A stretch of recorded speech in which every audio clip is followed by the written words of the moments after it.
August মাসে গত বছর আপনাদের কাছে আগে বলছি আমার স্ত্রী মারা গেছে।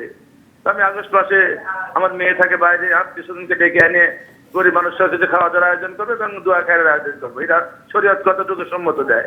এ ব্যাপারে তিনি যেটি বলছেন সেটি হলো আনুষ্ঠানিকভাবে যদি মৃত্যুবার্ষিকী হিসেবে করেন তাহলে এটা জায়েজ হবে না, এটা বেদাত হবে এবং গুনাহ হবে। তবে অনানুষ্ঠানিকভাবে যে কোনো সময় যদি তিনি গরিব মিসকিন এতিমকে খাওয়ান, এই খাওয়ানোটা একটা ফজিলতময় কাজ, একটা সওয়াবের কাজ। যে কোনো মাস দিন না, মাস দিন না বা ওই মৃত ব্যক্তিকে কেন্দ্র করে না, এমনি খাওয়াইলেন গরিব মিসকিনকে আর বললেন যে আল্লাহর সওয়াবটা তার কবরে পৌঁছাই দেন, আমলনামায় পৌঁছাই দেন। এবং আনুষ্ঠানিক যে দোয়ার কথাও তিনি বলছেন, ওই আনুষ্ঠানিক দোয়াটাও বেদাত। দোয়া সবসময় করবেন, সবসময় চলবে, এটা শরিয়া সম্মত।